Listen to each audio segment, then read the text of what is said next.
तो hello friend, हमारे channel पर आपका एक बार फिर स्वागत है। तो फ्रेंड, आप सभी लोग कैसे हैं? आई होप आप सभी लोग मस्त होंगे, स्वस्थ होंगे एंड पढ़ाई में व्यस्त होंगे। तो फाइनली आकांक्षा 42nd एग्जाम का जो है क्वेश्चन पेपर लेकर आ चुका है। 2022 का ये क्वेश्चन पेपर है, जो कि आप लोग का पार्ट 1 ऑलरेडी मैंने करवाया था मैथमेटिक्स का, ठीक है।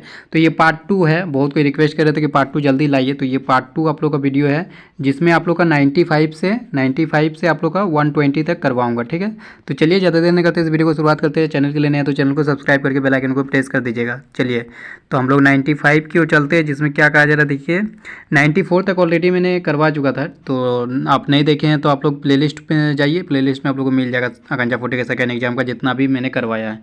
तो इसमें देखिए 95 की ओर क्या बोला जा रहा है। उससे पहले और एक चीज़ मैं बता दूँ कि आप लोग को क्या करना है, और जो मॉडल पेपर मैंने करवाया था वो भी आप लोग को देखना है सेकेंड एग्जाम के लिए, वो भी इंपॉर्टेंट है। जितना वीडियो आप लोग को फर्स्ट एग्जाम के लिए करवाया था वो सारा कुछ आप लोग एक बार देख लीजिएगा, तो आप लोग का ही बेनिफिट होगा, ठीक है। तो चलिए अब शुरू करते हैं 95 की ओर, जिसमें क्या कहा जा रहा है। दिए गए चित्र में ट्रायंगल ABC एक समकोण त्रिभुज है, जिसमें angle B = 90 degree, BC = 6 and AB = 8 centimetre. और यहाँ पर क्या कहा जा रहा है, एक वृत्त जिसका केंद्र O है, त्रिभुज ABC के अंदर इस तरह अंतरित है कि OP जो है perpendicular to AB, OQ is perpendicular to BC तथा OR is perpendicular to AC। यदि OP = OQ = OR = x centimetre हो तो x का मान क्या होगा, ये हमसे पूछा जा रहा है। ये देखिए यहाँ फिगर दिया गया, ठीक है। यहाँ पर फिगर दिया गया है, जिसमें आप लोग का AB का वैल्यू दिया हुआ था 8 सेंटीमीटर, यहाँ पर लिखा हुआ है। BC का वैल्यू 6 सेंटीमीटर दिया हुआ था, यहाँ पर लिखा हुआ है। एंड जो आप लोग बोला गया था OQ, OR और OP जो है इक्वल है, मतलब कि ये तो रेडियस आप लोग को दिख रहा होगा ना, इस सर्कल का रेडियस दिख रहा होगा, तो वो x मान लिया गया। तो हम लोग को यही x का मान ज्ञात करना है कि कितना होगा। तो मैं बता दूं सबसे पहले, ये क्वेश्चन आप लोगों को क्लास 11 का क्वेश्चन है, ठीक है। ये क्लास 11 का है, जिसका नाम है आप लोग का उस चैप्टर में पढ़ेंगे SOT में आप लोग पढ़ेंगे ये चीज़, ठीक है। क्लास 11 के SOT में पढ़ेंगे, ठीक है, सॉल्यूशन ऑफ ट्रायंगल नाम का चैप्टर में। तो इसमें ये हम लोग का होता है इन रेडियस, ये जो ये सर्कल का जो रेडियस है, क्योंकि ये त्रिभुज क्या है, त्रिभुज के अंदर ये सर्कल है ना, तो इसको इन रेडियस बोला जाता है। और इसको इन रेडियस को स्मॉल r से डिनोट करते हैं, जो कि यहाँ स्मॉल r x के इक्वल होगा। और इन रेडियस का एक फॉर्मूला होता है, क्या होता है, डेल्टा/s। अब क्या डेल्टा क्या है, x क्या, s क्या है, सब कुछ बताऊंगा। ये जो डेल्टा है ना, डेल्टा इस त्रिभुज का जो है क्षेत्रफल, डेल्टा त्रिभुज के क्षेत्रफल है। और जो s है वो सेमी आप लोग का सेमी पेरीमीटर होता है। जैसे पेरीमीटर मतलब क्या होता है, ये आप लोग परिमाप मतलब होता है ना, तो अर्ध परिमाप है जो एस है, ठीक है। तो समझ के, तो हम लोग को फाइनली हम लोग को ये चीज़ निकालना है, डेल्टा/s का वैल्यू निकालना होगा, वही हमारा आंसर होगा, ठीक है। सबसे पहले हम लोग डेल्टा निकाल लेते हैं, डेल्टा कितना होगा। तो सबसे पहले हम लोग डेल्टा निकाल लेते हैं। डेल्टा मतलब बताया कि एरिया ऑफ ट्रायंगल, तो क्या होगा, area of triangle half into base into height होता है ना, तो हाफ इंटू बेस कितना, देखिए BC जो है इसको बेस ले लिया तो वो 6 हो गया। एंड हमारा हाइट कितना, देखिए यही तो हाइट हो गया AB, जो कि 8 है, ठीक है। इसको कैंसिल कीजिए तो कितना हो गया, 24 हो गया, 8 × 24। तो ये 24 हम लोग का क्या हो गया, area of triangle 24 centimetre square, ठीक है। डेल्टा का वैल्यू याद रखना है, 24 आया, ठीक है। अब आते हैं हम लोग जो है एस का वैल्यू निकालते हैं। एस होता है सेमी आप लोग का पेरीमीटर, ठीक है, मतलब अर्ध परिमाप। तो अर्ध परिमाप मतलब क्या होता है, /2 कर दीजिएगा, परिमाप का आधा कर देना है, ठीक है। तो सबसे पहले देखिए परिमाप कैसे निकालते हैं, तीनों भुजा का योग करते हैं, ठीक है। तो इसमें देखिए ये तो 8 दिया हुआ, ये 6 दिया हुआ, तो बताइए AC कितना होगा, ये 10 हो जाएगा ना, पाइथागोरस थ्योरम लगा लीजिएगा तो 10 निकल जाएगा आप लोग, ठीक है। चलिए अब जोड़ दीजिए तीनों को, तो ये 8 + 6 + 10 डिवाइडेड बाई कितना करना है, 2 करना है। तो ये बताइए कितना हो गया, ये 12 सेंटीमीटर हो गया, ठीक है, 12 सेंटीमीटर। मतलब कि S भी निकल गया हमारा, डेल्टा भी निकल गया। अब R जो है वही यहाँ पर x है, और इसको हम लोग लिख सकते हैं डेल्टा/s। और डेल्टा का वैल्यू कितना निकाले थे, 24। एंड आप लोग का s का वैल्यू निकाले थे 12। कैंसिल आउट कीजिए तो ये हमारा 2 आंसर हो गया। 2 किस में, ऑप्शन 1 में, तो ऑप्शन 1 करेक्ट आंसर होगा। तो इस तरह से आप लोग को याद रखना है कि डेल्टा/s जो है इन रेडियस का फॉर्मूला होता है। मैंने इस क्वेश्चन के माध्यम से आप लोग को बताया डेल्टा क्या है, s क्या है। हो सकता है फ्यूचर में इस तरह का क्वेश्चन आएगा तो आप लोग जो है बना लेंगे। चलिए नेक्स्ट क्वेश्चन। तो 96 भी एक अच्छा क्वेश्चन है, जो कि मैं आप लोगों को बताता हूँ कैसे इसको बनाना है। दिए गए चित्र में 3 वृत्त जिसके केंद्र है क्रमशः A, B तथा C है, ठीक है। यहाँ पर आप लोगों को दिख रहा होगा, ये 3 वृत्त आप लोगों को दिख रहा होगा, 3 वृत्त, एक वृत्त हो गया, 2 वृत्त हो गया, 3 वृत्त हो गया, है ना। तो ABC है केंद्र है, देखिए यहाँ A है, यहाँ B है, यहाँ C है, तीनों वृत्त का क्रमशः ABC केंद्र है। एक दूसरे को बाय स्पर्श करते, देखिए बाय स्पर्श कर रहा, मतलब कि ये जो वृत्त है एक दूसरे को स्पर्श कर रहा ना। यदि AB = 5 सेंटीमीटर, जो AB का लेंथ दिया हुआ वो 5 सेंटीमीटर दिया हुआ है, BC का जो वैल्यू दिया हुआ वो दिया हुआ 7 सेंटीमीटर, CA का वैल्यू दिया हुआ 6 सेंटीमीटर, समझ गए। तो वृत्त की त्रिज्या जिसका केंद्र ए है उसका क्या होगा, इस वृत्त का त्रिज्या पूछा जा रहा है। ये जो वृत्त है ना जिसका केंद्र क्या है वो ए है, जिसका केंद्र ए है, तो इस वृत्त का त्रिज्या क्या होगा वो हमसे पूछा जा रहा है। तो बताइए इसको कैसे बनाएंगे। सबसे पहले मैं इसको कॉपी में बना दिया हूँ और उसी में आप लोगों को दिखा देता हूँ पेज में, ठीक है। तो देखिए इस तरह से आप लोगों को दिया हुआ था, एक ट्रायंगल दिया हुआ था और इसमें 3 वृत्त इस तरह से दिया हुआ था, ठीक है, जैसा कि मैंने यहाँ ड्रॉ कर लिया है। और ए बी का वैल्यू दिया हुआ था 6 सेंटीमीटर, ये सॉरी 5 सेंटीमीटर दिया हुआ था, ए बी का वैल्यू 5 सेंटीमीटर, एंड जो बी सी था उसका दिया हुआ था 6 सेंटीमीटर, सॉरी 7 दिया था ना, ये 5 दिया था, ये 7 दिया था और ये 6 दिया था, इस तरह से दिया हुआ था। तो मैंने सबका रेडियस मान लिया है, जो एक केंद्र वाला वृत्त है उसका रेडियस को x मान लिया है। तो बताइए ये यदि x होगा तो ये भी तो x होगा ना, ये भी तो वृत्त इसी वृत्त का त्रिज्या है, तो दोनों का केंद्र a है, मतलब कि दोनों त्रिज्या जो इक्वल होगा, ठीक है। अब इस वृत्त का जो है, इस वृत्त का मैंने जो त्रिज्या है y मान लिया है, जिसका केंद्र B है एंड जिसका केंद्र C, इसमें B केंद्र नहीं दिख रहा होगा लेकिन मान लीजिए B ही है, मैंने ऐसे ही रफ डायग्राम ड्रॉ किया, ठीक है। एंड जो जिसका केंद्र C है उस वृत्त का त्रिज्या को Z मान लिया, तो ये Z होगा तो ये भी Z होगा, ठीक है, समझ गए। अब देखिए क्या क्या दिया हुआ था, यहाँ पर यही दिया हुआ था ना, ए बी का वैल्यू दिया हुआ था 5 सेंटीमीटर, मतलब ए बी का वैल्यू क्या लिख सकते हैं, एक्स प्लस वाई लिख दिया 5 सेंटीमीटर, देख सकते हैं X plus Y equal to 5 centimetre, equation 1 हो गया। उसी तरह हमारा बी सी का वैल्यू दिया हुआ था 7, तो वाई प्लस जेड हो जाएगा 7, एंड उसी तरह हम लोग का जो ए सी है उसका दिया था 6, तो एक्स प्लस जेड 6 हो गया। तीनों को सबसे पहले तीनों इक्वेशन को हम लोग ऐड कर दिए, तो ऐड करने पर हम लोग क्या मिला, कुछ इस तरह से मिला 2 into X plus Y plus Z equal to 18, ठीक है। तीनों को ऐड कीजिए ना, ये 7 और ये प्लस 5 कितना 12 प्लस 6 18 हो गया, और इधर तीनों को ऐड करना है तो 2 बाहर निकल जाएगा, 2 into X plus Y plus Z होगा, मतलब X plus Y plus Z हमारा जो है 9 निकल के आ गया। इसको इक्वेशन नंबर 4 कर दिया, और इक्वेशन नंबर 4 में हम लोग इक्वेशन नंबर 2 को घटा दिए, ये हमारा 4 हो गया, 4 में हम लोग को 2 को घटा देना है, तो यहाँ से डायरेक्ट एक्स का वैल्यू निकल जाएगा 2 सेंटीमीटर। तो इस क्वेश्चन का भी आंसर जो है 2 सेंटीमीटर आंसर सही जवाब होगा। चलिए देखते हैं 2 सेंटीमीटर किस में है, किस ऑप्शन में। ये आप लोगों को दिख रहा होगा ऑप्शन 2 में, तो ऑप्शन 2 जो है इस क्वेश्चन का सही जवाब होगा। चलिए नेक्स्ट क्वेश्चन की ओर चलते हैं, क्वेश्चन नंबर 97। ये थोड़ा इजी क्वेश्चन है। दिए गए चित्र में चतुर्भुज ए बी सी डी जिसके अंदर वृत्त है, देख सकते हैं एक चतुर्भुज है जिसके अंदर एक वृत्त कुछ इस तरह से है। वृत्त को बिंदु पी क्यू आर तथा एस पर स्पर्श करते हैं, ठीक है, पी क्यू आर एस, यहाँ पर नाम दिया गया पी क्यू आर एस, ठीक है, स्पर्श कर रहा है। यदि A P equal to 6 centimetre, देखिए यहाँ पर ए पी का वैल्यू 6 सेंटीमीटर लिखा हुआ है, ठीक है। B P equal to 5 centimetre, B P का वैल्यू देखिए कहाँ पर लिखा हुआ, B P equal to 5 centimetre यहाँ पर देखिए। एंड हम लोग का जो है सी क्यू है वो 3 सेंटीमीटर, यहाँ पर देखिए सी क्यू जो है वो 3 सेंटीमीटर दिया गया है। एंड हमारा डी आर जो है वो 4 सेंटीमीटर ये लिखा हुआ है। तो चतुर्भुज ए बी सी डी की परिमिति बराबर है, परिमिति मतलब यही पेरीमीटर हम लोग को निकालना है, चारों भुजा को जोड़कर कितना होगा वो हमसे पूछा जा रहा है। तो ये एक तरह से इजी क्वेश्चन है। ये सर्कल का प्रॉपर्टी आप लोग को पता होगा, सर्कल में आप लोग पढ़े होंगे कि एक बाहरी पॉइंट से 2 स्पर्श रेखा जब हम लोग ड्रॉ करते हैं तो दोनों स्पर्श रेखा की लंबाई जो है वो इक्वल होता है, दोनों इक्वल होता है, ये चीज़ पढ़े होंगे। और सर्कल के बारे में यदि आप लोग को डाउट है तो मेरा सर्कल वाला वीडियो देख लीजिए, जिसमें आप लोग का JNV के लिए मैं तैयारी करवा रहा हूँ, वो वीडियो देख लीजिए, आकांक्षा के लिए भी सफिशियंट है वो, ठीक है।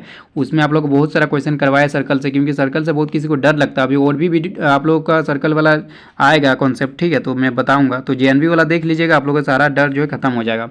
तो इसमें देखिए हम लोग का यही पेरीमीटर पूछा जा रहा है, A B plus B C plus C D plus D A कितना होगा ये पूछा जा रहा है। तो बताइए एक चीज़ तो अभी बता दी कि सर्कल में जब भी बाहरी पॉइंट से हम लोग 2 स्पर्श रेखा खींचते हैं, टेंजेंट इसको बोला जाता है, तो ये दोनों क्या होता है, इक्वल होता है। तो देखिए बताइए ये जो ए पी दिया हुआ 6 सेंटीमीटर, तो क्या ये जो ए एस है वो भी 6 सेंटीमीटर नहीं हो जाएगा, बताइए 6 सेंटीमीटर ये भी हो जाएगा, क्योंकि ये क्या है, ए पॉइंट से सर्कल पर 2 स्पर्श रेखा है, तो दोनों लंबाई बराबर होगा। ये 6 सेंटीमीटर तो ये भी 6 होगा, मैं छोटा सा लिख दिया हूँ। ये 4 है तो ये भी 4 होगा ना, देख लीजिए जहाँ पे मैं ड्रॉ कर रहा हूँ, तो हमारा जो डी आर है वो 4 है, तो हमारा डी एस भी 4 हो जाएगा, तो ये 4 हो गया। अब बताइए यहाँ पर सी क्यू 3 है, तो बताइए आर सी भी 3 हो जाएगा, तो आर सी भी यहाँ 3 हो जाएगा, मैं यहाँ 3 लिख दिया। एंड और क्या बच गया बताइए, यहाँ पर पी बी यानी बी पी जो है वो 5 है, तो बी क्यू भी हमारा क्या हो जाएगा 5 हो जाएगा, तो यहाँ पर 5 लिख दिया। अब बताइए यहाँ पर सब कुछ तो हो गया, हमारा जो ए बी है वो कितना निकल गया, ए बी हमारा निकल गया देखिए 6 और 5 11 निकल गया। एंड हमारा क्या निकल गया बी सी इक्वल टू 5 और 3 8 हो गया। एंड हमारा सी डी क्या निकल गया, सी डी इक्वल टू 7 हो गया। एंड हमारा क्या बच गया डी ए इक्वल टू क्या हो गया बताइए, डी ए इक्वल टू हमारा 10 हो गया। तो बताइए सबको जोड़ दीजिए, A B plus B C plus C D plus D A, सबको जोड़ने पर क्या होगा बताइए। इधर देखिए ये 18 हो गया और ये 18 हो गया, तो ये टोटल 36 हो गया। 36 सेंटीमीटर। 36 सेंटीमीटर ऑप्शन 3 में, तो ऑप्शन 3 जो इस क्वेश्चन का सही जवाब होगा। चलिए हमारा नेक्स्ट क्वेश्चन, क्वेश्चन नंबर 98। इसमें क्या कहा जा रहा है, दिए गए चित्र में, ये भी एक अच्छा क्वेश्चन है। कॉन्सेप्ट पता रहेगा तो आप लोग बना लेंगे, अदरवाइज फिर इसमें भी बहुत सारा प्रॉब्लम कर सकता है। ABCD एक समलम चतुर्भुज है। समलम चतुर्भुज का आप लोग प्रॉपर्टी याद होगा तो ही बना पाएंगे, जिसके विकर्ण AC तथा BD एक दूसरे को बिंदु O पर प्रतिच्छेद कर रहे हैं। देखिए AC और BD जो है विकर्ण है और दोनों एक दूसरे को बिंदु O पर जो है प्रतिच्छेद कर रहा है। इस प्रकार प्रतिच्छेद कर रहा है कि आप लोग का जो OA है ये लेंथ वो आप लोग का 3x - 1 सेंटीमीटर है। एंड जो OB है, ये रहा OB, उसका लेंथ दिया हुआ 2x + 1 सेंटीमीटर। OC का लेंथ दिया हुआ 5x - 3 सेंटीमीटर तथा OD का लेंथ दिया हुआ 6x - 5 सेंटीमीटर। तो x का मान कितना को वो हमसे पूछा जा रहा है। तो देखिए समलम चतुर्भुज में एक आप लोग प्रॉपर्टी ये पढ़े हो कि जब भी दो विकर्ण इस तरह से दिया हुआ हो तो हम लोग एक चीज़ ये पढ़े होंगे, क्या पढ़े होंगे, ये रेशियो आप लोग लेने सीखे होंगे कि इस तरह से आप लोग रेशियो लेने सीखे होंगे कि OA by OC is equal to OB by OD, ये चीज़ आप लोग पढ़े होंगे। ये चीज़ पढ़े होंगे तो ही आप लोग इस क्वेश्चन को जो है बना पाएंगे। ठीक है, तो चलिए OA बाई OC कर देते हैं। क्या है OA हमारा और OC क्या है, इसको सॉल्व करना होगा। ठीक है, OA तो हमारा दिया हुआ 3x - 1 दिया हुआ, OC का वैल्यू कितना दिया हुआ 5x - इसको सिंपली आप सॉल्व करना है, इतना ही कॉन्सेप्ट था। OB का वैल्यू कितना दिया हुआ है, OB का वैल्यू 2x + 1 दिया हुआ है, ये तो एक क्वाड्रेटिक बन जाएगा फिर सॉल्व करने पर। तो OD का वैल्यू दिया हुआ कितना 6x - 5 दिया हुआ। बताइए इसको मल्टीप्लाई करना है इधर। ठीक है, मल्टीप्लाई करके लिख लीजिए 3 इसको सबसे पहले ये कर देता, 3x - 1 के साथ मल्टीप्लाई करना है 6x - 5 को। ठीक है, तो मैं इसको एक काम करता हूँ, ये कर देता हूँ 3x - 1 को मल्टीप्लाई करना है किसके साथ, 6x - 5 के साथ, 6x - 5 के साथ। ठीक है, इक्वल टू देना है आप लोग का जो बच गया 2x + 1, इसको मल्टीप्लाई किससे करना है बताइए, इसको मल्टीप्लाई करना है 5x - 3 के साथ, 5x - 3, इसको आप लोग मल्टीप्लाई कीजिए और x का वैल्यू फाइंड करना है। तो मैं इसको मल्टीप्लाई करने की कोशिश करता हूँ, यहाँ पर थोड़ा सा कम जगह इसलिए, तो इसको मल्टीप्लाई करेंगे तो ये हमारा कितना बन गया बताइए 18x स्क्वायर एंड यहाँ से हमारा x का कोफिशिएंट जो निकलेगा वो कितना निकला -6x और यहाँ पर -15x, तो ये हो गया -21x एंड +5, ये चीज़ निकला। और इधर साइड में क्या निकलेगा बताइए, इधर x स्क्वायर का कोफिशिएंट होगा 10x स्क्वायर, x का कोफिशिएंट कितना होगा 5x हो गया और इधर -6x मतलब -x हो जाएगा एंड ये -3, ये चीज़ हो गया। ठीक है, कैलकुलेशन आप लोग देख लीजिएगा। ठीक है, इसमें थोड़ा मुश्किल हो रहा, तो ये हमारा हो गया 8x स्क्वायर।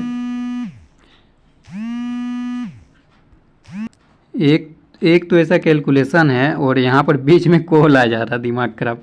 तो ये यहाँ पर हो गया 8x स्क्वायर एंड यहाँ पर हो गया हमारा -20x एंड यहाँ पर हो गया +8 = 0। यहाँ से 4 बाहर निकाल के कर दीजिए 2x स्क्वायर -5x + 2 = 0। ये समीकरण हम लोग का बना द्विघात समीकरण। ठीक है, ये जो बना मैं इसको फिर से एक बार लिख देता हूँ, 2x स्क्वायर -5x + 2 है ना, 2x स्क्वायर -5x + 2 = 0, ये निकला। तो इसमें हम लोग x का वैल्यू निकालना होगा, तो x का वैल्यू निकाल लीजिए। कैसे निकालेंगे, x = -b + -√b स्क्वायर, आप लोग सामने सॉल्व करके दिखा रहा हूँ, b स्क्वायर कीजिएगा तो कितना हो जाएगा 25 - 4ac। ठीक है, तो ये हो गया 16 डिवाइडेड बाई 2a, तो ये हमारा 4 हो गया। यहाँ पर 5 ± कितना हो जाएगा 25 - 16 कीजिएगा तो 9 हो जाएगा, यानी 3 बाहर निकलेगा और डिवाइडेड बाई 4। यहाँ से आप लोग x का वैल्यू क्या निकलेगा, ये 2 निकल गया और एक क्या निकलेगा 5 - 3, ये 1/2 निकल गया। दो चीज़ निकल रहा है, हमारा जो निकला x का वैल्यू वो 2 भी निकला एंड 1/2 भी निकला, लेकिन 1/2 तो ऑप्शन में है नहीं, मतलब 2 सही जवाब हो जाएगा, ऑप्शन 1 सही जवाब होगा। और 1/2 नहीं होने का और भी एक रीज़न ये हो सकता है कि आप लोग का जो है साइड है, जैसे ये आप लोग का OA है, लेंथ है ना, तो लेंथ जो है कभी नेगेटिव नहीं हो सकता है। तो 1/2 पुट कीजिए, आप लोग को नेगेटिव आ जाएगा। मान लीजिए इसी में OD का वैल्यू जो है, OD का वैल्यू 1/2 पुट करते हैं, तो 6 × 1/2 -5 कीजिएगा तो कितना आ जाएगा बताइए 3 - 5 हो जाएगा, जो कि -2 दे रहा। तो ये लेंथ तो माइनस नहीं हो सकता, मतलब 2 सही जवाब होगा। ठीक है, 2 सही जवाब होगा, 1/2 नहीं होगा। और 2 तो ऑप्शन में दिख रहा तो 2 ही होगा, 1/2 देना चाहिए था ऑप्शन में, ताकि जो है बहुत सारे स्टूडेंट जो कन्फ्यूज हो सके। 2 दिया था और 1/2 भी देना चाहिए था। चलिए नेक्स्ट क्वेश्चन की ओर चलते, क्वेश्चन नंबर 99। इसमें ये तो आप लोग का इजी क्वेश्चन है, या थेल्स प्रमेय पर आधारित क्वेश्चन है। ट्रायंगल एबीसी में यदि डी और बीसी जो है पैरेलल है, डी और बीसी पैरेलल दिखाया गया है। एडी का वैल्यू दिया हुआ है, एडी का वैल्यू 2.4 दिया हुआ है, एई का वैल्यू दिया हुआ 3.2, ईसी का वैल्यू दिया हुआ 4.8, तो ए बी बराबर है। तो बताइए, ये तो रेशियो आप लोग को सिंपल लेना है। रेशियो क्या लेना है, एडी डायरेक्ट में लिख देता हूँ, उतना भी क्या लिखना है। एडी की जगह कितना लिखेंगे 2.4, एडी डिवाइडेड बाई डीबी, और डीबी का वैल्यू क्या है, डीबी का वैल्यू क्या है, डीबी नहीं दिया हुआ क्या, डीबी का वैल्यू एक्स मान लेते हैं, ठीक है, डीबी का वैल्यू जो है एक्स मान लेते हैं। इक्वल टू क्या लिखेंगे, एई का वैल्यू कितना दिया हुआ 3.2 दिया हुआ है, एंड हमारा जो है ईसी का वैल्यू दिया हुआ 4.8। यहाँ से एक्स कैलकुलेट कीजिए एक बार, एक्स इक्वल टू क्या हो जाएगा 2.4 इंटू 4.8 डिवाइडेड बाई क्या कीजिएगा 3.2, ठीक है। सबसे पहले यहाँ से एक पॉइंट, यहाँ से एक पॉइंट हटा दीजिए और इसको 8 से कैंसिल कीजिए, इसको भी 8 से कैंसिल कीजिए, हो गया। और ये हमारा हो गया कितना 1.2, मतलब यहाँ पर x का वैल्यू निकल गया 3.6, ठीक है। आप लोग कैलकुलेशन कर लीजिएगा, x का वैल्यू 3.6 मतलब db का वैल्यू जो है 3.6 निकल गया। हम लोग को पूछा जा रहा है ab का लंबाई, तो ab का लंबाई क्या हो जाएगा ad प्लस db, ठीक है, ad प्लस db, तो क्या होगा ad का वैल्यू दिया 2.4 एंड हम लोग निकाले db का वैल्यू 3.6, तो बताइए कितना हो गया 6 हो गया ना, 6 सेंटीमीटर हो गया। तो 6 सेंटीमीटर किस में है बताइए, ab कितना को वो पूछा जा रहा है, तो 6 सेंटीमीटर आप लोग का किस ऑप्शन में है वो बताइए। 6 सेंटीमीटर ऑप्शन 2 में है, तो ऑप्शन 2 इसका करेक्ट आंसर होगा। देखिए ये जो स्टूडेंट निकाले हैं वो सिर्फ ये डीबी का वैल्यू निकाल के छोड़ दिए। अब डीबी का वैल्यू निकाले हैं तो फिर इनका जो है गलत हो गया, ठीक है। डीबी का वैल्यू थोड़ी पूछा जा रहा था, यहाँ एबी का वैल्यू पूछा जा रहा था, इसलिए ऑप्शन में दिया है डीबी, ठीक है। चलिए नेक्स्ट क्वेश्चन की ओर चलते हैं, क्वेश्चन नंबर 100। इसमें क्या कहा जा रहा है देखिए, 100 में कहा जा रहा है ट्रायंगल ABC में दिया गया है कि AB इक्वल टू 6 सेंटीमीटर, जो AB दिया हो 6 centimetre, AC equal to 8 centimetre तथा रेखा AD एंगल A का समद्विभाजक है। देखिए ये जो AD दिख रहा है ये एंगल A को समद्विभाजित कर रहा है, मतलब कि ये जो एंगल है यहाँ पर एंगल और ये वाला एंगल दोनों जो है इक्वल होगा, ठीक है। समद्विभाजक है मतलब कि दोनों को इक्वल भाग में बांट रहा है। तो BD डिवाइडेड बाई DC क्या होगा, BD इज टू DC, दोनों का रेशियो क्या होगा वो हमसे पूछा जा रहा है। BD डिवाइडेड बाई DC क्या होगा वो पूछा जा रहा है। तो देखिए ये दोनों ट्रायंगल आप लोग को समरूप दिख रहा होगा। कौन सा ट्रायंगल आप लोग को देखना है, ट्रायंगल ADB और ट्रायंगल आप लोग को देखना है ADC। ये दोनों ट्रायंगल समरूप है, मतलब कि सिमिलर है, क्योंकि देखिए तीनों एंगल तो बराबर हो जाएगा ना। ये एंगल तो दिया हुआ बराबर है, ठीक है, ये एंगल बराबर दिया हुआ है, एंड ये जो है वो ये तो 90 डिग्री हो जाएगा, ठीक है। समद्विभाजक है, यहाँ 90 डिग्री आप लोग दिख रहा है, ये 90 डिग्री हो जाएगा। दो एंगल बराबर हुआ तो ये तीसरा एंगल भी बराबर हो जाएगा। तो मतलब कि ये क्या हुआ, एक समरूप त्रिभुज हो गया। और समरूप त्रिभुज का प्रॉपर्टी तो आप लोग जानते ही हैं। समरूप त्रिभुज में कुछ इस तरह से लिख सकता हूँ, किस तरह से लिख सकता हूँ, BD divided by AB is equal to लिख सकता हूँ DC डिवाइडेड बाई AC, ये चीज़ लिख सकता हूँ। एंड हम लोग को पूछा जा रहा था BD डिवाइडेड बाई DC, ठीक है, BD डिवाइडेड बाई DC को लिख सकते हैं क्या, AB divided by AC, AB का वैल्यू दिया हुआ देखिए 6 एंड AC का वैल्यू दिया हुआ 8, तो इसको कैंसिल आउट कीजिएगा तो कितना हो जाएगा 3/4 होगा ना। 3/4 किस में बताइए, 3/4 आप लोग को ऑप्शन 1 में, तो ऑप्शन 1 इस क्वेश्चन का सही जवाब होगा। चलिए हमारा नेक्स्ट क्वेश्चन AP का है। देख सकते हैं AP दिया हुआ जिसमें 121 पहला पद है, फिर दूसरा पद 117 है, मतलब कि ये आप लोग का D का वैल्यू कितना हो जाएगा, D का वैल्यू यहाँ से निकल जाएगा -4, ठीक है, -4 D का वैल्यू हो जाएगा। तो बोला जा रहा देखिए घटते जा रहा है ना, तो कहीं ना कहीं तो आप लोग का नेगेटिव टर्म आएगा। तो बोला जा रहा कौन सा पद सबसे पहला ऋणात्मक पद होगा, यही हमसे पूछा जा रहा है। तो देखिए इसको ऑप्शन से चेक करना सबसे आसान होगा, ऑप्शन से चेक कीजिए और ऑप्शन में भी वैसा ऑप्शन को सेट कीजिए जो ईजी हो। जो ईजी बोलने का मतलब कि देखिए यहाँ 31 दिया, 32 दिया और 33 दिया, ठीक है। तो मतलब 31, 32 और 33 दिया, क्यों ना हम लोग 32 वाला निकाल लें। तो 32 वाला यदि निकल जाएगा 32 वाला टर्म, और यदि 33 वाला निकालना होगा तो D का वैल्यू तो हम लोग को -4 पता है, तो -4 कर देंगे। यदि 32 वाला निकल गया तो 33 वाला निकालने के लिए क्या करेंगे, -4 कर देंगे। और यदि हम लोग को 31 वाला निकालना है तो क्या करेंगे, +4 कर देंगे। समझ रहे ना, जैसे यहाँ पर मैं बोलूँ ये दूसरा पद है, दूसरा पद से पहला पद जाने के लिए क्या करेंगे, +4 कीजिएगा, ठीक है। दूसरा पद से पहला पद जाने के लिए +4 कीजिएगा, और दूसरा पद से तीसरा पद जाने के लिए क्या करेगा, -4 कीजिएगा। तो वही मैं बोल रहा, यदि 32वां पद निकल गया तो 32 से 31 जाने के लिए क्या कीजिएगा, +4 करना है, एंड 32 से 33 जाने के लिए क्या कीजिएगा, -4 करना, समझ गए ना। तो इस तरह से आप लोग जो है थोड़ा बुद्धि मतलब क्या लगा सकते हैं, बुद्धि लगा सकते हैं ताकि इजी हो जाए। लेकिन 32 हम लोग को पद निकाल लेते हैं। ए 32 कितना होगा, ठीक है, ए 32 कितना होगा, ए क्या दिया हुआ 121, ए प्लस n-1 इंटू डी, तो ये हो गया 32 - 1 यानी 31 और डी का वैल्यू -4। मैं फार्मूला नहीं लिख रहा हूँ, आप लोग अब इतना समझदार है कि आप लोग समझ सकते हैं, ठीक है। यहाँ पर मैं डायरेक्ट इसको कैलकुलेट कर देता हूँ, कितना हो गया, इतना ही होगा ना। तो ये हो गया, देखिए ऋणात्मक मिल गया यहाँ पर, देखिए 121 - 124, तो ये हमारा कितना निकल गया बताइए, -3 निकल गया ना, -3 निकल गया। तो अब यदि हम लोग देखिए A32 तो निकल गया, A32 निकल गया, A32 कितना निकल गया -3, तो बताइए A31 के लिए क्या कीजिएगा, +4 कर देना है, तो +4 कीजिएगा, -3 + 4 कीजिएगा तो ये हो गया 1। A31 तो आप लोग का 1 दे रहा है, लेकिन A32 -3 दे रहा है, मतलब A32 सही जब होगा। A33 भी आप लोग का नेगेटिव ही होगा, A33 कीजिएगा तो -4 करना है, ठीक है, तो ये -7 हो जाएगा A33। तो यानी 32 आप लोग का जो है सही जवाब होगा। 30 मतलब कि आप लोग 32nd टर्म, ठीक है, 32nd टर्म जो है वो पहला ऋणात्मक पद देगा, 32वां पद। चलिए हमारा नेक्स्ट क्वेश्चन क्या कहा जा रहा है, देखिए क्वेश्चन नंबर 102 है ना।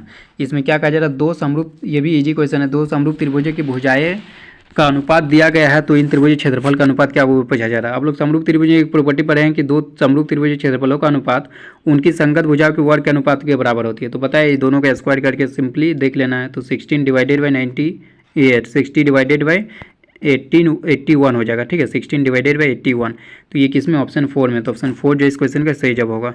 चलिए हमारा नेक्स्ट क्वेश्चन क्या कहा जा रहा है, 103 में बिंदु ए के निर्देशांक ज्ञात कीजिए जहां ए बी वृत्त का व्यास है जिसका केंद्र 2, -3 तथा बी के निर्देशांक दिए। ये भी इजी क्वेश्चन है, एक वृत्त है, ठीक है, मैं वृत्त बना लिया एंड यहाँ पर एक में व्यास बना लिया, वृत्त का व्यास ए और बी है, इसका आप लोग दिया गया ए के निर्देशांक ज्ञात करना है।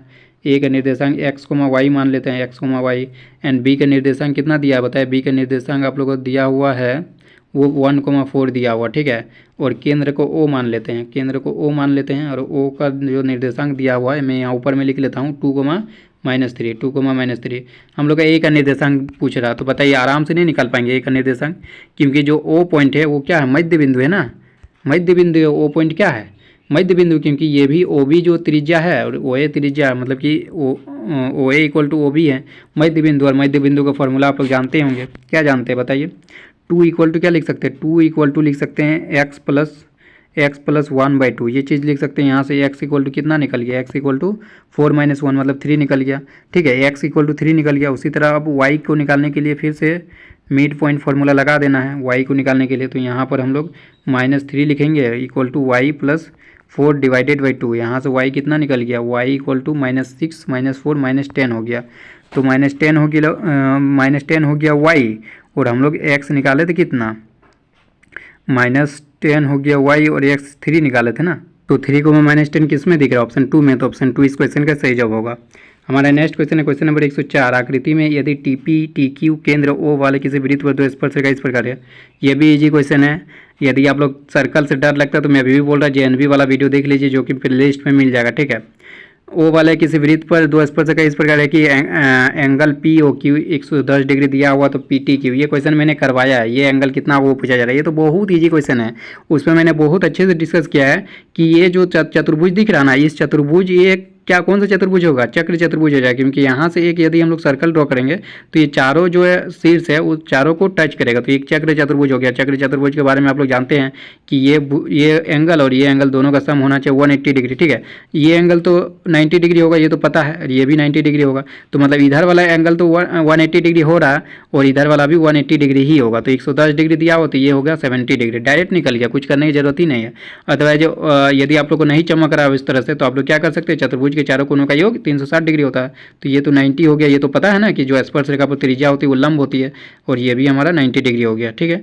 तो 3 कोण दिया हुआ, चौथा कोण नहीं निकाल पाएंगे, तीनों को चारों को ऐड करके कितना लेना है 360 इक्वेट कर देना, वहाँ से आप लोग 70 डिग्री निकल जाएगा, ठीक है। मैं तो डायरेक्ट बता दिया कि यहाँ पर जितना दिया हुआ है और 180 में इतना घटा देना है तो ये वाला एंगल निकल जाएगा, क्योंकि ये एक चक्र चतुर्भुज बनाता है। ठीक है, तो 70 डिग्री किस में बताइए? ऑप्शन 2 में। तो ऑप्शन 2 जो इस क्वेश्चन का सही जवाब होगा। हमारा नेक्स्ट क्वेश्चन क्या कहा जा रहा है? 105 में दो संकेंद्रीय वृत्तों की त्रिज्या 5 सेंटीमीटर और 3 सेंटीमीटर है। बड़े वृत्त की उस जीवा की लंबाई ज्ञात कीजिए जो छोटे वृत्त को स्पर्श करती है। ये भी तो इजी क्वेश्चन है, ये भी मैंने वृत्त पर करवाया है। ठीक है, कुछ इस तरह से कहा जा रहा है, एक वृत्त ये हमारा रह गया, दूसरा वृत्त कुछ इस तरह से हो गया। और जो बोला जा रहा है ना कि जो बड़े वृत्त की, यहाँ बड़े वृत्त की जीवा की लंबाई पूछा जा रहा है, ये हमारा बड़े वृत्त की जीवा हो गया। जो छोटे वृत्त को टच कर रहा है मतलब स्पर्श कर रहा है, ठीक है, उस जीवा की लंबाई ज्ञात कीजिए जो छोटे वृत्त को स्पर्श करती है। तो यही हम लोग को पूछा जा रहा है। इसको मान लीजिए नामकरण दे देते हैं ए बी, तो ए बी का वैल्यू क्या होगा वो हमसे पूछा जा रहा है। ठीक है, तो आप लोग एक चीज़ बताएं अभी कि जो स्पर्श रेखा है ये छोटे वृत्त के लिए तो ये स्पर्श रेखा होगी ना, और जो त्रिज्या है वो लंब होगी। यहाँ पर 90 डिग्री बनाएगा एंगल। ठीक है, और समद्विभाजक भी होगा। यहाँ इस पॉइंट को ओ मान लेते हैं, ठीक है, या ओ या फिर इसको सी मान लेते हैं। ठीक है, ओ इस केंद्र को मान लेते हैं। तो देखिए ये जो है ना ए सी इक्वल टू बी सी होगा, ये तो आप लोग पढ़े होंगे। समद्विभाजक भी होगा। ठीक है, और देखिए यहाँ से इसको मिला दीजिए, ये तो 90 डिग्री हमारा हो गया। और यहाँ पर जो जो दिया हो वो लिख दीजिए। जो हमारा ओ सी है वो छोटे वृत्त का क्या है? त्रिज्या है, और छोटे वृत्त का त्रिज्या देखिए दिया हुआ 3 सेंटीमीटर, तो ये तो हमारा 3 हो गया। ठीक है, एंड जो ए सी है वो तो नहीं पता है, और जो ओ ए है वो बड़ा वृत्त का त्रिज्या है तो वो 5 दिया हुआ है। तो बताइए ये समकोण त्रिभुज में ए सी का वैल्यू नहीं निकाल पाएंगे? ए सी का वैल्यू तो 4 हो जाएगा, आप लोग निकालिए। और 4 हो गया तो ये भी 4 हो जाएगा। मैंने बताया अभी कि ए सी इक्वल टू बी सी होगा, तो ये भी 4 हो गया। ए सी 4 है तो बी सी भी 4 होगा। अब हमसे पूछा जाए ए बी का वैल्यू, तो क्या होगा? ए बी का वैल्यू 4 और 4 कितना होगा? 8 होगा ना। तो 8 किस में है बताइए? 8 किस में है? 8 आप लोग का ऑप्शन 2 में, तो ऑप्शन 2 इस क्वेश्चन का सही जवाब होगा। हमारा नेक्स्ट क्वेश्चन, क्वेश्चन नंबर 106, इसमें क्या कहा जा रहा है? आकृति में ए बी सी डी भुजा 14 सेंटीमीटर वाले एक वर्ग है। ठीक है, यहाँ पर 14 सेंटीमीटर है इस वर्ग का, ये वर्ग है। ए बी सी डी जो एक वर्ग है जिसका भुजा की लंबाई 14 सेंटीमीटर दिया हुआ है। ए बी सी और डी को केंद्र मानकर, देखिए यहाँ पर ए बी और सी डी चारों को केंद्र मान के एक आप लोग का वृत्त ड्रॉ किया गया है। 4 वृत्त इस प्रकार खींचे गए हैं कि प्रत्येक वृत्त 3 शेष वृत्तों में से 2 वृत्तों को बाह्य रूप से स्पर्श करता है। ठीक है, सभी वृत्त एक दूसरे को स्पर्श कर रहा दिख रहा है ना। छायांकित भाग का क्षेत्रफल ज्ञात करिए। ये जो छायांकित भाग है इसका क्षेत्रफल क्या होगा? बताइए। इसका क्षेत्रफल निकालने के लिए हम लोग एक इजी तरीका ये लगा सकते हैं, जो आप लोग का ये दिख रहा है वर्ग का क्षेत्रफल, वर्ग का क्षेत्रफल में हम लोग ये वाला पार्ट को हटा दें। वर्ग का क्षेत्रफल में हम लोग ये वाला पार्ट को, ये वाला पार्ट एंड ये वाला पार्ट एंड ये वाला पार्ट, ये चारों पार्ट को यदि हटा दे तो ये वाला बीच वाला जो ब्लैक कलर में शेडेड दिख रहा है वो तो निकल जाएगा ना। मतलब कि वर्ग के क्षेत्रफल में हम लोग ये वाला पार्ट को हटाना है, बस इतना आप करना है। तो वर्ग का क्षेत्रफल तो आसानी से निकल जाएगा, लेकिन ये वाला पार्ट को हटाना है, तो इस वाले पार्ट का क्षेत्रफल कितना कैसे निकालेंगे? तो बताइए, ये जो मैं ये वाला दिखा रहा हूँ, ये वाला पार्ट ये दिख नहीं रहा है कि इस वृत्त के लिए 1/4 है, 1/4 है, 1/4 दिख रहा है ना। यदि इतना भाग ले लेते, मैं इतना भाग ले लेता तो ये क्या होता? आधा होता ना, आधा होता। और यदि आधा का भी आधा लिए, आधा का भी आधा, तो ये क्या 1/4 हुआ ना। ये चीज़ आप लोग का 1/4 हो गया, 1/4 हो गया। ठीक है, ये चीज़ 1/4 हो गया। इसी को यदि 4 बार हम लोग लेंगे तो क्या हो जाएगा? ये हमारा इस तरह से 1/4 हो गया। इसको और एक बार लेंगे तो ये आधा हो जाएगा, और एक बार लेंगे तो ये मतलब 4 बार इसको लेने से एक वृत्त कंप्लीट हो जाएगा। ठीक है, ये समझ लीजिए। तो ये हमारा 1/4 हो गया, और ये भी हमारा 1/4 हो गया, और ये भी हमारा 1/4 हो गया, ये भी 1/4 हो गया। और मैंने बताया 4 बार लेने से एक वृत्त बन जाएगा। मतलब ये चारों को हम लोग जोड़ देंगे तो एक पूरा वृत्त बन जाएगा। ठीक है, और उस वृत्त की त्रिज्या वही होगा जो इन सभी वृत्तों का त्रिज्या है। ये तो समझ गए। और इस वृत्त का त्रिज्या जो है मैं r ले लेता हूँ। ठीक है, r ले लेता हूँ, एंड r कितना हो जाएगा? पहले r ही निकाल लेते हैं। r कितना हो जाएगा बताइए? ये तो ए बी का वैल्यू कितना दिया हो? 14 दिया हो ना, जो कि भुजा है, तो 14 का आधा हो जाएगा r, मतलब कि 7 हो गया। r का वैल्यू हमारा 7 सेंटीमीटर हो गया। आई होप आप समझ रहे होंगे, मैं उतना भी डिटेल में नहीं जाऊंगा। अब मैंने बताया था कि जो आप लोग का ये है वर्ग का क्षेत्रफल है, उसमें घटाना है वृत्त का क्षेत्रफल। ये छोटा वाला वृत्त मिलकर बना है, उसी को मैं पाई आर स्क्वायर लिखूंगा। आप लोग फिर कन्फ्यूज मत होइएगा। ये चारों को जोड़ कर मैं पाई आर स्क्वायर लिख रहा हूँ। ठीक है, चारों को जोड़ पर, क्योंकि देखिए एक्चुअल में देखा जाए तो ये हुआ 1/4 पार्ट, मतलब 1/4 पाई आर स्क्वायर, ये फिर प्लस 1/4 पाई आर स्क्वायर, इस 4 बार करना होगा, फिर plus 1/4 pi R square plus 1/4 pi R square. Overall देखा जाए तो वो पाई आर स्क्वायर ही होगा। ठीक है, तो बताइए जो पहले वर्ग का क्षेत्रफल क्या होगा? वर्ग का क्षेत्रफल होता है भुजा स्क्वायर, यानी 14 का स्क्वायर माइनस करना है पाई आर स्क्वायर।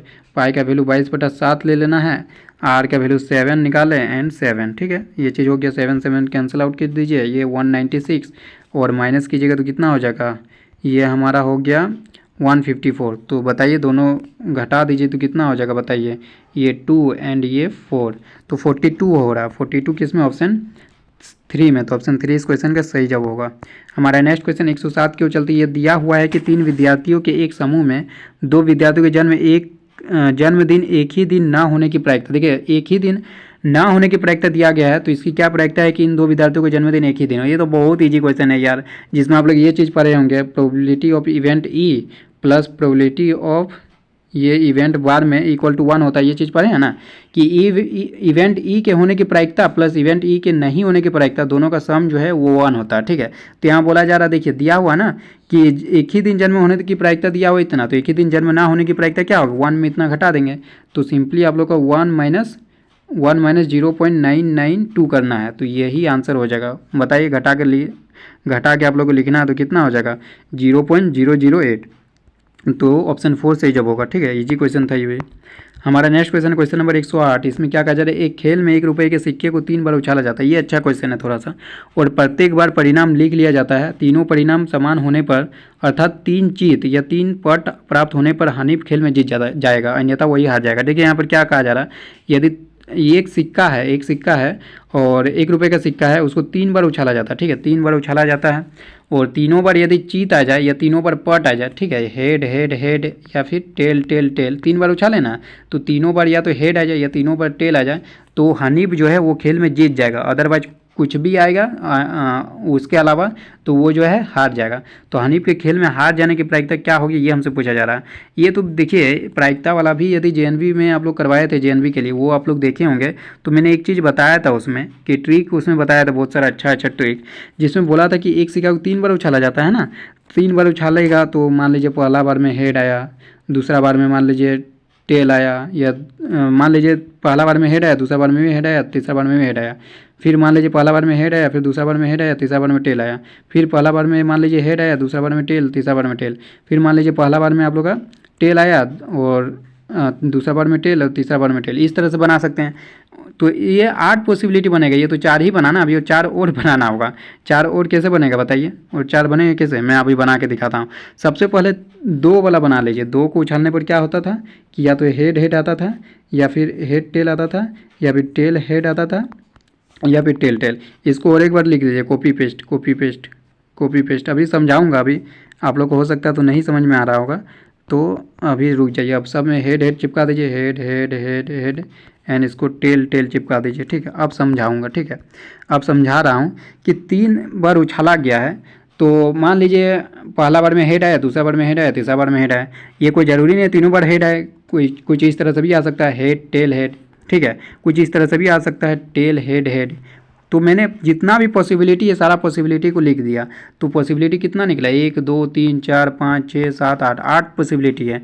मतलब कि हम लोग कुल क्या बोलते हैं उसको, प्रायिकता निकालने का फॉर्मूला क्या, अनुकूल परिणामों की संख्या डिवाइड कुल परिणामों की संख्या। कुल परिणाम तो हमारा 8 हो गया, और अनुकूल परिणाम कितना हो गया बताइए। अनुकूल परिणाम हो जा रहा है कि हनीफ के खेल में हार जाने की प्रायिकता परिकलित कीजिए। जीतने का क्या होगा, जीतेगा यही दोनों केस में ना, ये और आपका टेल टेल टेल, ये 2 ही में जीतेगा। और हारने वाला में क्या है, अनुकूल परिणामों की संख्या क्या हो जाएगा, 1 2 3 4 5 6, 6/8 हो जाएगा, 6/8, क्योंकि कुल परिणामों की संख्या 8 है। तो ये हो गया 3/4। 3/4 किस में, ऑप्शन 2 में, तो ऑप्शन 2 इस क्वेश्चन का सही जवाब होगा। आई होप आप समझ गए होंगे। ठीक है, यदि आप लोग देखना चाहते हैं इस तरह से क्वेश्चन और भी, तो मैंने प्रायिकता में करवाया है, जेएनवी वाला देख लीजिएगा। ये आप लोग क्वेश्चन नंबर 109 की ओर चलते हैं। ये तो इजी क्वेश्चन है। 2x² + 3 kx + 3 = 0 है। द्विघात समीकरण में k का ऐसा मान ज्ञात कीजिए उसके दो बराबर मूल हो। जब भी 2 बराबर मूल होता है किसी क्वाड्रेटिक इक्वेशन का, तो उसमें क्या करते हैं, d = 0 करते हैं। d = 0 होने पर ही जो है उसका जो मूल है वो बराबर होता है। बताइए d = क्या होता है, b² - 4ac, तो b² यानी k² - 4ac, तो 4a एंड c = 0 कर दीजिए। तो यहाँ से हम लोग k² हो गया कितना बताइए, ये 4 × 12 दूनी 24 हो गया। यहाँ से k कितना निकलेगा, k प्लस माइनस, यहाँ प्लस माइनस क्यों लगेगा वो भी मैंने बहुत सारा वीडियो में अपना बताया, तो बार बार ये तो एक्सप्लेन नहीं करूँगा। ठीक है, तो k = प्लस माइनस कितना हो जाएगा, 2√6 हो जाएगा ना, 2√6।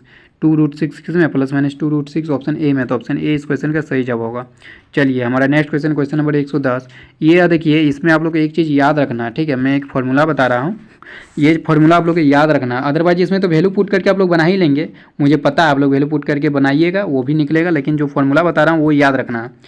फार्मूला ये है, क्योंकि इससे जो है 2 क्वेश्चन आया हुआ, साइन ए प्लस बी, इसका फार्मूला जो होता है वो ये होता है। ए और बी क्या है, एंगल है, 45 डिग्री 60 डिग्री कुछ भी हो सकता है ए बी का वैल्यू, लेकिन दोनों तो अलग अलग एंगल है। तो इसको फार्मूला इस तरह से लिख सकते हैं, sin A cos B plus cos A sin B, ठीक है। ये हमारा फार्मूला हो गया कॉस ए साइन बी। जो साइन ए प्लस बी का फार्मूला होता है वो होता है sin A into cos B plus cos A into sin B. तो मतलब इस तरह से यदि आप लोग देखेंगे sin A into cos B plus cos A into sin B, तो हम लोग डायरेक्ट लिख सकते हैं वो साइन ए प्लस बी का है, साइन ए प्लस बी। तो देखिए यहाँ पर भी उसी तरह है, देखिए sin A into cos B, ठीक है, sin A into cos B plus cos A, ये कॉस ए हो गया क्योंकि 60 डिग्री को ए मान लिए और 30 डिग्री को बी मान लिए, तो sin A into cos B plus cos A into sin B, ये फॉर्मूला निकल गया। मतलब इसको हम लोग डायरेक्ट लिख सकते हैं साइन ए प्लस बी, और ए की जगह 60 डिग्री प्लस बी की जगह हम लोग 30 डिग्री, ठीक है। तो ये हो गया साइन 90 डिग्री, साइन 90 डिग्री का वैल्यू कितना होता है, 1 होता है। तो बताइए डायरेक्ट निकल गया 1, तो 1 किस में, ऑप्शन 3 में, तो ऑप्शन 3 इसका आंसर सही होगा। अदरवाइज आप लोग 60 डिग्री का वैल्यू क्या होगा, 30 डिग्री क्या होगा, वो सारा पुट करके भी निकाल सकते हैं, ठीक है। चलिए ये यदि पता होता कि ये फॉर्मूला होता तो इसमें पेन चलाने का भी जरूरत नहीं होता। मुझे दिख रहा sin A into cos B plus cos A into sin B लिखा हुआ है, तो साइन ए प्लस बी की जगह तो 90 डिग्री होगा, मतलब कि 1 हो जाएगा, ये तो डायरेक्ट निकल जाता। चलिए 111 के चलते, एक पासा को एक बार फेंका जाता है तो 3 से कम आने की प्रायिकता क्या होगी, ये हमसे पूछा जा रहा है। 3 से कम की संख्या पाने की प्रायिकता, तो 3 से कम क्या हो सकता है, या तो 1 या तो 2, ठीक है। तो कुल परिणामों की संख्या तो 6 होगा, अनुकूल परिणामों की संख्या क्या होगा, 2 होगा, मतलब 1/3। ये तो ईजी क्वेश्चन है यार, ऑप्शन 4 सही जवाब होगा। चलिए डर लगता है तो प्रायिकता वाला देख लीजिएगा, मेरा डर खत्म हो जाएगा। अब बताइए इसका वैल्यू पूछा जा रहा है, ये भी तो ईजी, 1 - 10 स्क्वायर 45 डिग्री। तो देखिए 1 - 10 स्क्वायर 45 डिग्री की वैल्यू क्या हो जाएगा, 1 होगा, और नीचे 1 + 10 स्क्वायर 45 डिग्री, ये भी 1 होगा। तो यहाँ से तो डायरेक्ट निकल रहा है 0/2, तो 0 ऊपर में आ गया, मतलब कि इसका ओवरऑल आंसर 0 होगा। 0 किस में है, ऑप्शन 4 में। तो ईजी भी क्वेश्चन पूछा जाता है, ऐसा नहीं कि सारा क्वेश्चन टफ ही आ रहा है, ठीक है। ईजी क्वेश्चन भी आप लोग को देखने को मिल रहा है, तो जो ईजी क्वेश्चन है उसको सबसे पहले आप लोग को अटैम्प्ट करना है, ना कि टफ वाला हमें अटैम्प्ट करके फंस जाना है, ठीक है। तो ईजी क्वेश्चन भी आप लोग को ढूंढ लेना है, जो कि ट्रिग्नोमेट्री वाला जितना भी क्वेश्चन है सब ईजी ही आया हुआ है। तो देख सकते हैं इसमें भी आप लोग को वैल्यू पुट करना है, 2 10 30 डिवाइडेड 1 - 10 स्क्वायर 30, इसका वैल्यू निकालना है। ये भी एक तरह का फॉर्मूला ही होता है, ठीक है, लेकिन मैं इसमें नहीं बताऊंगा, ठीक है, ये इसमें नहीं बताऊंगा। ये आप लोग डायरेक्ट निकाल लीजिए वैल्यू पुट करके। अदरवाइज इसमें फॉर्मूला क्या होता है बता दूँ क्या, 2 10 30 दिया हो ना, मतलब ये फॉर्मूला होता है 10, आप लोग का जो 10 2a का फॉर्मूला होता है, 10 2a उसका फॉर्मूला होता है 10 2a = 2 10a डिवाइडेड बाय, आप लोग तो ये वैल्यू पुट करके निकाल ही लेंगे, इसलिए मैं फॉर्मूला डायरेक्ट बता देता हूँ। 10 2a का फॉर्मूला होता है 2 10a डिवाइडेड बाय 1 - 10 स्क्वायर है, 10 स्क्वायर है, ये फॉर्मूला होता है, ठीक है, 10 स्क्वायर है। तो ये फॉर्मूला आप लोग को याद रखना है। 10 2a का फॉर्मूला जो होता है 2 10a divided by 1 - 10 square a होता है, ठीक है, समझ गए ना। एक कुछ भी एंगल हो सकता है, ठीक है, समझ गए। 2 10a डिवाइडेड बाई 1 - 10 स्क्वायर है, लेकिन यहाँ पर एक बात याद रखना है, यहाँ 10 2a है, ठीक है, और यहाँ पर a है, मतलब यहाँ पे जो एंगल होगा इसके आधा होगा, यहाँ 2a है ना और यहाँ पर a है, मतलब यहाँ पर जो एंगल होगा यहाँ पर उसका आधा यहाँ पर होगा, उसका आधा यहाँ पर होगा, समझ रहे हैं। तो इस तरह से आप लोग फॉर्मूला याद रखना है। तो बताइए यहाँ पर वही फॉर्मूला लिखा है 2 10a डिवाइडेड 1 - 10 स्क्वायर है, तो ये किसका फॉर्मूला हो गया, ये फॉर्मूला हो गया 10 2a और a का वैल्यू क्या है 30 डिग्री, ठीक है, 30 डिग्री। तो ये हो गया सिंपली 10 60 डिग्री, और 10 60 डिग्री का वैल्यू होता है √3। तो यहाँ 60 डिग्री ही दिया हुआ, तो 10 60 डिग्री ऑप्शन 3 में है, तो ऑप्शन 3 करेक्ट आंसर होगा। अदरवाइज आप लोग इस तरह से जो है 10 30 का वैल्यू जो होता है पुट करके भी निकाल सकते हैं, ठीक है। चलिए नेक्स्ट क्वेश्चन की ओर चलते, क्वेश्चन नंबर 114। देखिए ये क्वेश्चन भी मैंने बताया, जो फॉर्मूला अभी कुछ देर पहले sign A cos B plus cos A sin B वाला वही है। देखिए sin A cos B plus यहाँ पर plus cos A sin B, वही फॉर्मूला है ना। तो इसका फॉर्मूला डायरेक्ट क्या बताए थे, साइन ए प्लस बी यानी 25 डिग्री प्लस 65 डिग्री, ये कीजिएगा तो कितना होगा, साइन 90 डिग्री होगा, जो कि 1 हो जाएगा, ठीक है। तो 1 किस में, ऑप्शन 3 में। तो चलिए अदरवाइज इसका और भी तरीका है, और तरीका ये है कि 25 डिग्री और 65 डिग्री का तो वैल्यू आप लोग को पता नहीं होगा, लेकिन आप लोग एक तरीका से चेंज कर सकते हैं इस तरह। देखिए ये जो लड़का सॉल्व किया हुआ है जिसका क्वेश्चन पेपर है वो क्या है ना, 90 - 65 किया हुआ है और cos 65 इधर ही है और cos को भी चेंज कर दिया। इस तरह से भी आप लोग जो है बना सकते हैं, वो तो आप लोग जानते ही होंगे, बना लेंगे, ठीक है। चलिए हमारा नेक्स्ट क्वेश्चन है क्वेश्चन नंबर 115। ये आप लोग के लिए होमवर्क है। होमवर्क आप लोग बताना है कितना आंसर आ रहा है, ठीक है। 115 वाला आप लोग का होमवर्क है, सब मैं ही थोड़ी बना दूंगा एक दो तो होमवर्क भी देना होगा, ठीक है। तो 116 की ओर चलते हैं। इसमें आप लोग को 1 + 10 स्क्वायर है, ये आप लोग फार्मूला पता होगा तो आराम से बना सकते हैं, ठीक है। 1 + 10 स्क्वायर ए का फॉर्मूला क्या होता है, सेक स्क्वायर है, सेक स्क्वायर है। एंड आप लोग का 1 + cot स्क्वायर ए का फॉर्मूला होता है कोसेक स्क्वायर है, कोसेक स्क्वायर है। और सेक स्क्वायर का वैल्यू होता है 1/cos स्क्वायर है और कोसेक स्क्वायर का वैल्यू होता है 1/sin स्क्वायर है। तो उसको ऊपर कीजिएगा तो क्या हो जाएगा, साइन स्क्वायर ऊपर चला जाएगा एंड जो है साइन स्क्वायर ऊपर चला जाएगा एंड आप लोग का जो है cos स्क्वायर नीचे आ जाएगा। आप लोग सॉल्व कीजिए, पता चल जाएगा। यहाँ से हो गया 10 स्क्वायर है, 10 स्क्वायर है, 10 स्क्वायर है किस में बताइए, 10 स्क्वायर ऑप्शन 4 में, तो ऑप्शन 4 इस क्वेश्चन का सही जवाब होगा। तो हमारा नेक्स्ट क्वेश्चन क्वेश्चन नंबर 117। यदि साइन, ये अच्छा क्वेश्चन है, यदि ये जहाँ फंस गए तो आप लोग फंसते रह जाएंगे फिर इस क्वेश्चन में। Sine theta plus cosec theta equal to 2 दिया हुआ, तो साइन का पावर 25 प्लस कोसेक का पावर 25 थीटा का मान क्या होगा, ये हमसे पूछा जा रहा है। तो देखिए सबसे पहले कोसेक थीटा वैल्यू क्या होता है 1/sin थीटा, तो मैं इसको इस तरह से लिख देता हूँ साइन थीटा। आप लोग समझाने के लिए मैं, नहीं तो मुझे तो डायरेक्ट दिख रहा है कि साइन थीटा और कोसेक थीटा दोनों का वैल्यू 1 होना चाहिए, तभी ये जो है रिलेशन सही हो पाएगा, ठीक है। चलिए मैं आप लोगों को दिखा देता हूँ किस तरह से 1 आएगा। Sign theta plus cosec theta को लिख दिया 1/sin थीटा, ठीक है। ये चीज़ दिया हुआ है, डे इक्वल टू 2 दिया हुआ है एंड इसको मैं क्वाड्रेटिक बना दिया। क्वाड्रेटिक किससे बनेगा, साइन स्क्वायर थीटा, आप लोग क्वाड्रेटिक बनाए कुछ इस तरह से क्वाड्रेटिक बनेगा -2 sin थीटा प्लस 1 = 0, ये बन जाएगा। साइन थीटा को x मान के भी आप लोग बना सकते हैं, साइन थीटा को x मान लीजिए, ठीक है। तो किस तरह से बनेगा, इस तरह से दिखेगा x² - 2x प्लस 1 = 0। तो मैं x नहीं मान रहा, डायरेक्ट मैं साइन थीटा का वैल्यू निकाल रहा हूँ, ठीक है। ये 0 होगा ना, इधर साइड हमारा 0 हो गया। तो यहाँ से बताइए साइन थीटा इक्वल टू क्या होगा, आप लोग x मान के भी बना सकते हैं, यदि आप लोग समझ में नहीं आ रहा होगा तो साइन थीटा इक्वल टू क्या हो जाएगा -b। तो ये -b plus minus √b², b square का वैल्यू होगा 4 - 4ac, 4ac का यानी 4 डिवाइडेड बाई 2a, तो 2a। यहाँ से हमारा जो साइन थीटा है, देखिए साइन थीटा इक्वल टू 1 निकल के आया, क्योंकि ये तो पूरा 0 हो गया, ये पूरा 0 हो गया, 2 डिवाइडेड बाई 2 1 आ गया। मतलब साइन थीटा हमारा जो है 1 निकल के आया, साइन थीटा इक्वल टू 1 आ गया। तो बताइए कोसेक थीटा कितना होगा, कोसेक थीटा भी तो 1 ही होगा, क्योंकि कोसेक थीटा होता है 1/sin theta and sine theta का वैल्यू हमारा कितना निकला 1, तो 1 डिवाइडेड बाई 1 कितना होगा 1। तो साइन थीटा भी 1 आया एंड कोसेक थीटा भी 1, तो ये इसलिए ये रिलेशन दिया हुआ है sine theta plus cosec theta equal to 2, ठीक है। तो बताइए साइन का पावर 25, 1 का पावर 25 की जगह तो 1 ही होगा, कोसेक का पावर 1 है, 100 है, तो उसका भी 1 का पावर 100 की जगह तो वो भी 1 ही रहेगा, मतलब 1 + 1 2 हो जाएगा। तो देखिए इतना इजी क्वेश्चन था ये, 1 + 1 2 ऑप्शन 2 में है, ठीक है, ऑप्शन 2 में है 2, 1 + 1 2। चलिए हमारा 118 की ओर चलते हैं। यदि AQ + BQ + CQ - 3ABC = T है, तो T का मान ज्ञात करना है, ठीक है। ये भी आप लोग बहुत किसी को तो याद ही रहता है, याद नहीं है तो आप लोग ऑप्शन 2 को जो है गुना करके देखिए, आप लोग को यही सेम चीज़ निकल के आएगा। तो इस क्वेश्चन का आंसर ऑप्शन 2 होगा। इसमें क्या ही आप समझाऊंगा मैं, गुना कर लीजिए, आप लोग को दिख जाएगा। वैसी उसी तरह 119 भी है, T = A² + B², इसमें समझाऊंगा थोड़ा सा। -AB - BC - AC है, तो T का मान याद कीजिए। देखिए ये जो होगा ऑप्शन 3 होगा, ऑप्शन 3 इसलिए होगा क्योंकि इसमें माइंड में ही करना है, ये क्वेश्चन जो माइंड में ही करना है। यहाँ से आप लोग क्या निकलेगा, A² + B² माइनस, आप लोग समझ लीजिए सिर्फ स्क्वायर वाला पहले लिखे, तो यहाँ से निकलेगा A² + B², यहाँ से निकलेगा B² + C², यहाँ से निकलेगा C² + A², मतलब दो दो बार हो गया, 2A² + 2B² + 2C² हो गया। और यहाँ देखिए बाहर में 1/2 है, तो 1/2 से तीनों कैंसिल हो जाएगा। मतलब ये चीज़ तो हम लोग को पता चल गया, A² + B² + C² निकल जाएगा। उसके बाद और एक होगा -2AB, यहाँ से होगा -2BC एंड यहाँ से -2AC, और यहाँ पर 1/2 दिया हुआ, तो 1/2 फिर कैंसिल करेगा 2 को, तो हो जाएगा हमारा -AB - BC - AC। तो यही आंसर जो है करेक्ट आंसर होगा ऑप्शन 3। आप लोग नहीं समझ में आया तो एक बार ओपन करके देखिए, आप लोगों को दिख जाएगा। हमारा लास्ट क्वेश्चन 120, ये क्वेश्चन तो इजी ही 10th लेवल का क्वेश्चन है, ये वैसे 10th का ही पूछा जाता है।